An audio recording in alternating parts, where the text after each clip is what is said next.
जिलबी हा मूवी जो आहे फायनली थिएटर्समध्ये रिलीज झालेला आहे. तर या मूवीची पहिल्या दिवशीची कमाई किती होऊ शकते तेच आपण या व्हिडिओमध्ये जे आहे ते पाहूयात. तर हा मूवी जो आहे याला बऱ्यापैकी चांगल्या स्क्रीन्स संपूर्ण महाराष्ट्रामध्ये जे आहे ते भेटलेले आहेत. भलेही अगोदर बाकी सारे मराठी चित्रपट चालत असले तरीही ओव्हरऑल बाकीच्या चित्रपटाच्या मानाने एक चांगल्या स्क्रीन्स या मूवीला भेटलेल्या आहेत. एक मंगला नावाचा चित्रपट देखील या मूवीसोबत क्लॅशमध्ये रिलीज झालेला आहे. आता लीड कास्टविषयी जर सांगायला गेलं तर या मूवीच्या लीड कास्टमध्ये स्वप्नील जोशी, प्रसाद ओक, शिवानी सुर्वे आणि त्यासोबत बरेच काही आणखी कलाकार जे आहेत ते दिसलेले आहेत.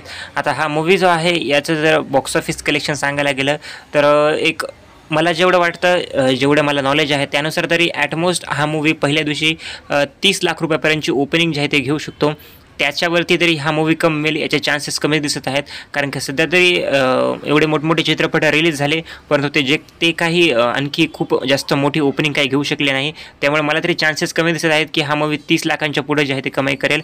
नक्कीच या मूवीने 30 लाखाच्या वरची जर ओपनिंग घेतली तर चांगलीच गोष्ट आहे. परंतु ॲटमोस्ट 30 लाख रुपये हा मूवी पहिल्या दिवशी कमेल अशी माझी प्रेडिक्शन आहे. बघा तुमचे मत नक्की मला याबद्दल कमेंट सेक्शनमध्ये सांगा की तुम्हाला काय वाटतं की हा मूवी पहिल्या दिवशी किती कमी करू शकतो व किती नाही. थँक्यू.